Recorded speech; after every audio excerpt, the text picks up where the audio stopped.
Dieu, c'est aujourd'hui. Dieu s'appelle je suis. Dieu n'est pas j'étais. Dieu n'est pas je serai. Dieu est je suis. Je suis veut dire présent. Aujourd'hui. Quand je parle aujourd'hui, tu me crois aujourd'hui. Tu m'obéis aujourd'hui. Tu mets la parole en pratique aujourd'hui.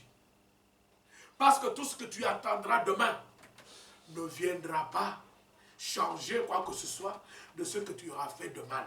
C'est pourquoi je voudrais que nous puissions relire Ézéchiel au chapitre 33 pour que vous puissiez comprendre. Ézéchiel au chapitre 33.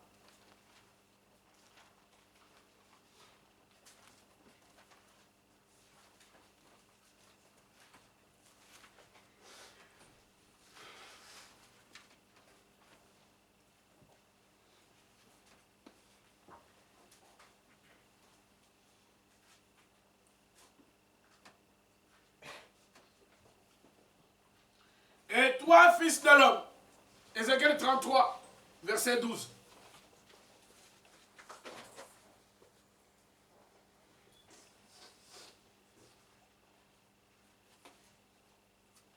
Verset 12. Et toi, fils de l'homme, dis aux enfants de ton peuple, dis aux saints de Champigny-sur-Yonne, la justice du juste ne le sauvera pas au jour de sa transgression. Je l'ai expliqué très bien mercredi et je l'explique encore pour que chacun comprenne.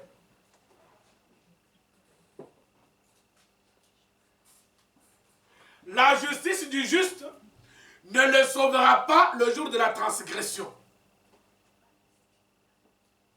Regardez comment les hommes font. Ozalaka mwana malamu mikolo nyonso. Tous les jours. Un bon chrétien, une bonne chrétienne, juste, bien, occulte, très bien avec les gens, vraiment miséricordieux, vraiment hospitalière, mwana malamu, elle en elle trouvait à même pas un péché, même pas un mal. Mwana malamu, pendant des années, tu es un bon chrétien, un bon garçon, une bonne fille, un bon père, une bonne mère. Bien, tout le monde, même Dieu au ciel, regarde et il témoigne comme Job, comme il a dit à Job, il a dit à Satan, est-ce que tu as vu mon fils Job sur la terre? Nous arrivons aujourd'hui et tu pêches et tu tombes. Et ce jour-là, tu pêches, tu tombes, la trompette sonne. Jésus revient.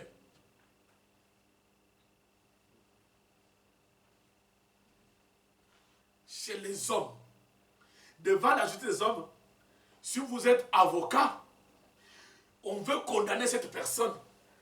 Tu vas dans son casier judiciaire. Le casier judiciaire sauve beaucoup de gens. Surtout quand vous êtes dans les procès au pénal. On juge, c'est toujours à la fin. Le juge pose des questions sur le mal que tu as fait, après il prend ton casier. On dit non, mais heureusement que votre casier judiciaire est vierge. Vous n'avez jamais commis un délit, vous n'avez jamais été condamné. Et en France, quelqu'un qui commet un délit pour la première fois, et dont le casier judiciaire est vierge, il y a un principe qu'il ne faut pas le condamner à la prison ferme. C'est-à-dire qu'il ne faut pas l'envoyer directement en prison. Regardez quand même qu'il a vécu en bon citoyen pendant des années. Il n'a commis ça qu'aujourd'hui. Vous pouvez maintenant tout simplement avoir ce qu'on appelle la peine de prison avec sursis. C'est-à-dire, tu ne vas pas à prison. C'est bon, sursis, rentre à la maison. Et le sursis est toujours de 5 ans. C'est-à-dire, tu rentres à la maison tranquille. Vis ta vie. Mais pendant 5 ans, ne fais rien de mauvais. C'est-à-dire, si on t'a dit, tu es condamné à 1 an de prison avec sursis. Ça veut dire que tu rentres chez toi à la maison, tu vis ta vie. Mais le 1 an de prison là, il est suspendu sur ta tête. C'est-à-dire, on l'a sursis, donc on l'a suspendu. On l'a laissé là-bas. Maintenant, toi, tu vis ta vie. Normal. 1 an, 2 ans. 3 ans, tu commets un autre délit. Tu commets un autre délit. On t'amène devant le tribunal. Kadime, il a fait ça. Voilà, regarde, voilà, il le regarde maintenant. Il dit, ah, mais toi, il y a 3 ans, tu as fait quelque chose, on t'a condamné à 1 an de prison avec sursis. Nous sommes maintenant à la 3e année de sursis, c'est 5 ans. Pour que le 1 an la tombe, tu y arrives 5 ans, tu n'as rien fait d'autre, le sursis tombe, le 1 an la tombe, c'est fini. Mais pendant que tu fais autre chose, pas ce que tu avais fait, mais un autre, peut-être que tu avais tué, non, tu avais volé, on t'a condamné 1 an, sursis. Après un jour, on t'attrape en train de conduire sans permis. On t'amène devant le tribunal. On te dit, mais tu étais avec ça. Regardez la dureté de la justice des hommes. Tu seras condamné pour le délit que tu viens de commettre là. Il dit, conduite sans permis, allez, 3 ans de prison.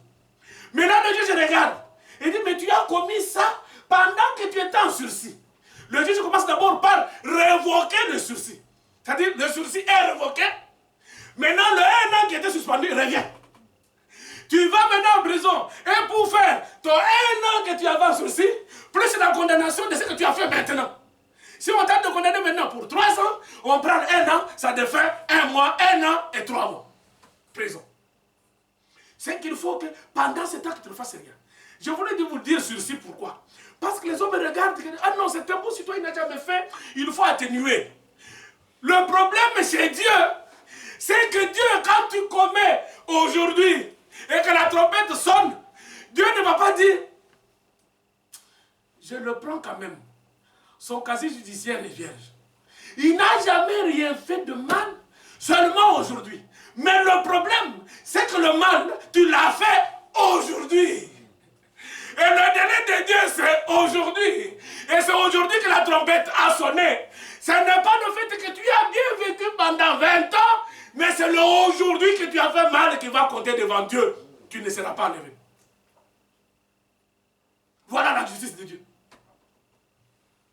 Le jour où tu transgresses, et si c'est aujourd'hui, tu ne seras pas enlevé. Pourquoi je l'ai dit? Que le cliché de Dieu, c'est le aujourd'hui. Quand la trompette sonne du ciel, le Seigneur est en train de revenir. Le Seigneur ne vient pas chercher ceux qui étaient bons hier, avant-hier, il y a 10 ans, il y a 5 ans, il y a je ne sais pas. Le Seigneur vient prendre les gens qui, au moment où la trompette sonne, sont dans l'état de sainteté. À ce moment-là. Pas qui étaient saints hier. Pas qui étaient saints il y a 1 semaine. Pas qui étaient saints il y a 2 ans ou 4 ans. Non. Ceux qui sont saints aujourd'hui. Voilà pourquoi il est dit que le juste qui a toujours fait de bonnes choses, le jour de la transgression, lui, ne sera pas.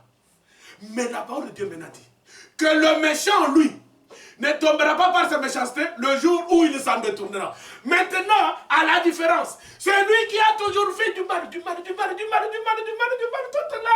les 20 ans, 10 ans, jusqu'hier. Nous arrivons seulement aujourd'hui. Il se convertit aujourd'hui. Il fait du bien aujourd'hui. Et la trompette sonne, il est parti.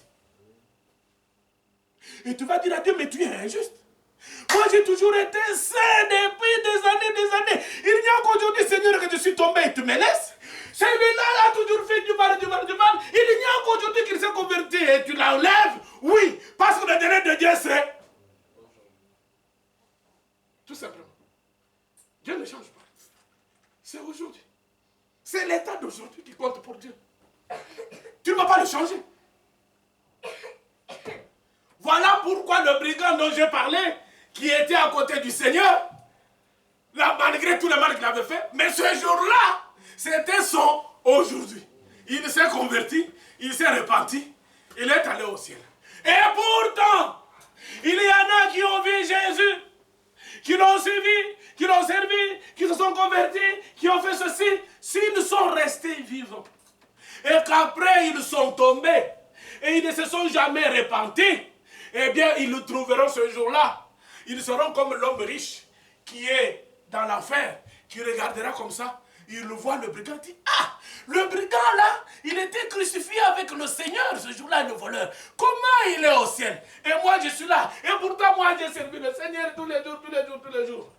Maintenant je veux vous dire, comme le délai de Dieu, c'est aujourd'hui, cela veut dire donc que tous les jours de notre vie, soyons justes. Amen.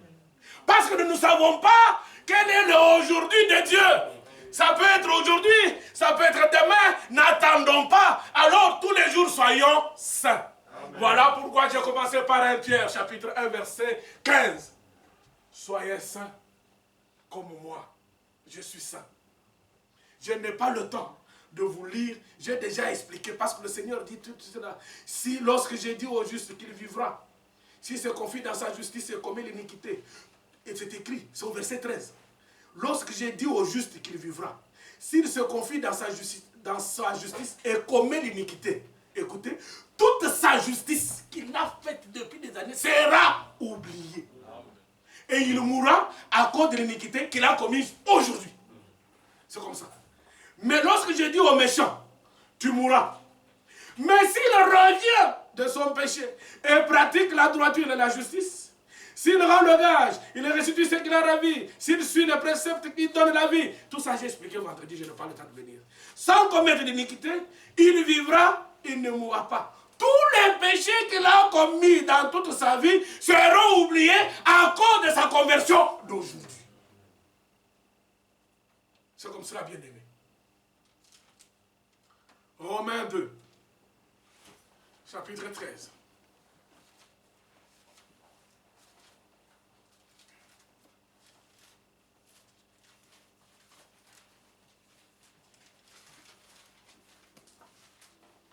Romains chapitre 2.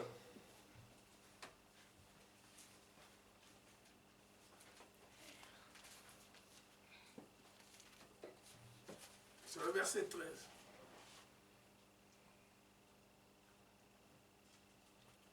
Ce ne sont pas en effet, écoutez-moi, ceux qui écoutent la loi, qui sont justes devant Dieu, je reprends, ce ne sont pas en effet ceux qui écoutent la loi, qui sont justes devant Dieu, mais ce sont ceux qui la mettent en pratique qui seront justifiés. Amen.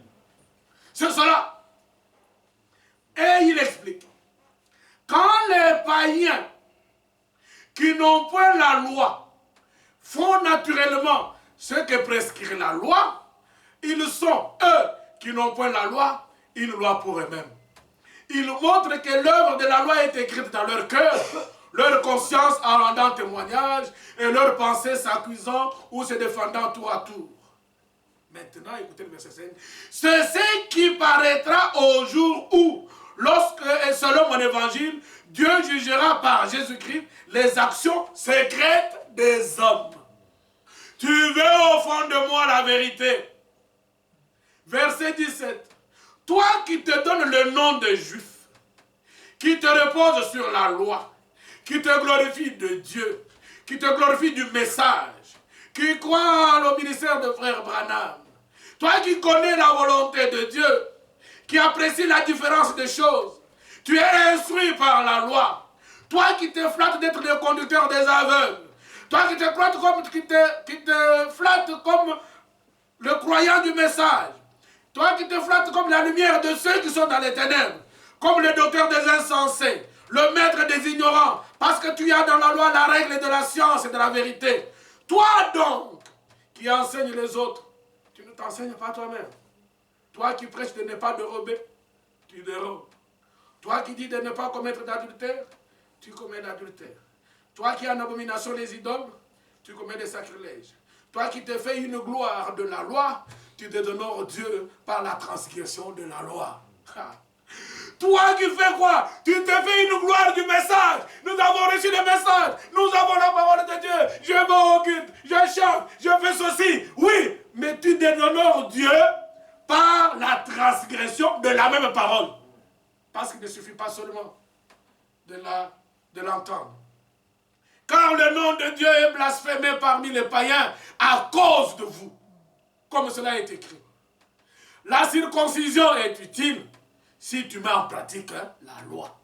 Mais si tu te transgresses la loi, la circoncision devient incirconcision. La parole est une épée quelconque à deux tranchants. Maintenant, écoutez le verset 26. Si donc l'incirconcis, c'est-à-dire le païen, le mauvais, le méchant, observe les ordonnances de la loi, son incirconcision ne sera-t-elle pas tenue pour circoncision? Si lui, il se convertit, il reçoit la parole et il change de vie, la nouvelle naissance prend dans son cœur, eh bien, son incirconcision sera une circoncision. Verset 27. L'incirconcis de nature qui accomplit la loi ne te condamne-t-il pas toi qui la transgresses tout en ayant la lettre de la loi et la circoncision?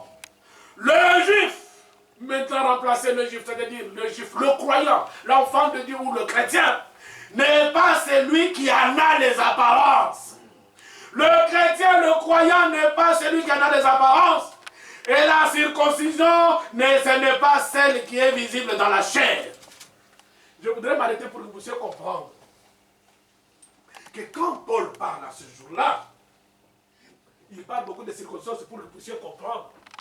Parce que du temps de Juif à ce moment-là, si tu veux te dire que tu es vraiment un élu, un enfant de Dieu, il faut être circoncis. Vous vous souvenez de la loi que Dieu avait déjà donnée à Abraham déjà, comme signe de l'alliance, que tous les mâles des enfants d'Israël devaient être circoncis le 8e jour.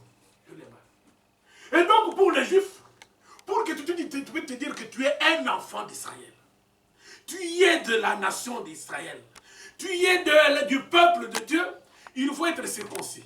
De telle sorte que même quand le Seigneur Jésus est venu, quand on proclame la parole, quand les païens qui n'étaient pas juifs, c'est-à-dire compter les Grecs et les autres, qui écoutent la parole de Dieu et qui croient, pour les Juifs qui ont cru à l'évangile, ils sont restés attachés à la loi de Moïse. Ils disent, comme vous avez cru à l'évangile de Jésus, mais pour que vous soyez réellement, faites-vous circoncire. Parce que les Grecs, les autres peuples ne connaissaient pas la circoncision. C'est Israël qui connaissait la circoncision. C'est pourquoi tu verras, même comment Paul a fait pour circoncire Timothée à un moment donné. C'est un problème d'ailleurs qu'il y a eu entre Paul et certains frères à Jérusalem qui ne voulaient pas associer les autres chrétiens d'autres nations qui avaient cru, parce que les Juifs considéraient qu'ils ont cru, mais ils ne sont pas circoncis. Donc ce sont des circoncis, ils ne peuvent pas être avec nous. Mais Paul a expliqué que la circoncision maintenant, depuis que l'évangile est venu avec la nouvelle alliance, la circoncision maintenant ce n'est pas la circoncision de la chair, c'est la circoncision du cœur. Quelqu'un peut rester incirconcis dans la chair, mais il est circoncis en recevant l'évangile de Jésus-Christ. Voilà pourquoi on dit, le circoncis, ce n'est pas celui qui en a les apparences. Parce que tu peux être circoncis, voilà, tu es né de la tribu de Benjamin, comme Paul le disait, il a été circoncis, mais finalement, tu mènes la vie en désordre. Ce n'est pas ta circoncision qui va te sauver. Ce qui te sauve, c'est la foi dans la parole de Dieu. Amen. Ce n'est pas la circoncision. C'est cela que Paul avait expliqué à ce moment-là aux chrétiens de Jérusalem, parce que quand il est venu à un moment, à un concile, je ne sais pas, une convention, il a expliqué cela. C'est pourquoi d'ailleurs les Jacques, Jean et Pierre lui ont dit non, n'imposez pas aux païens des choses, voilà, faites-vous circoncire, sinon vous ne serez pas sauvés. Ce n'est pas ça. Ce n'est pas cela. Voilà pourquoi Paul, en parlant, en écrivant aux Romains, il dit la circoncision n'est rien. N'imposez pas aux gens de se faire circoncire. Ce qui est important, c'est de croire à l'évangile et d'être sauvé par l'évangile. Voilà pourquoi le juif, il dit, le vrai juif, ce n'est pas celui qui est nécessairement circoncis, c'est celui qui en a des apparences. Non. La circoncision, ce n'est pas celle qui est visible dans la chair. Voilà ce qu'il est écrit. Ce qu'il est écrit au verset 28. Le juif, ce n'est pas celui qui en a des apparences, et la circoncision, ce n'est pas celle qui est visible dans la chair. Maintenant, verset 29, mais le juif, c'est-à-dire le vrai chrétien, le croyant, c'est celui qui l'est intérieurement. C'est celui qui est croyant chrétien intérieurement. Et la circoncision, c'est celle du cœur. Amen. Selon l'esprit et non selon la lettre. La louange de ce juif ne vient pas des hommes, mais de Dieu. Je vais finir par Hébreux chapitre 4.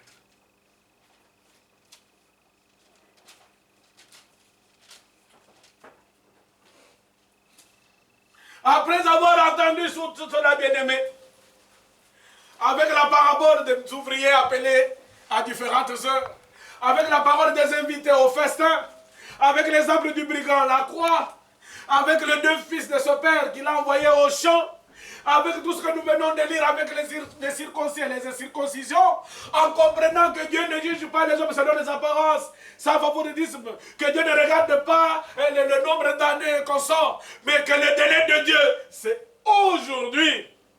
Je conclus par le texte que je vous ai envoyé depuis le début de la semaine. Hébreux chapitre 4, verset 1.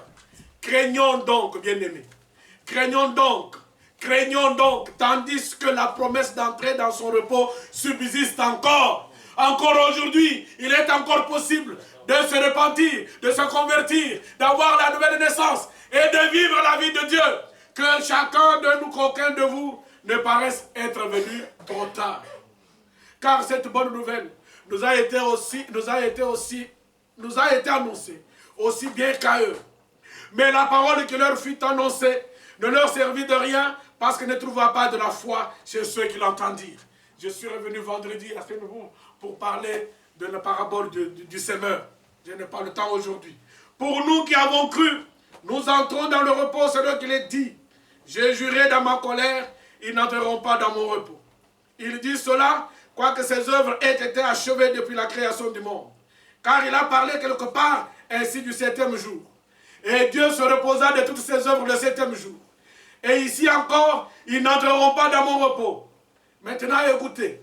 Et puisqu'il est encore réservé à quelques-uns d'y entrer, et que ceux à qui d'abord la promesse a été faite n'y sont pas entrés à cause de leur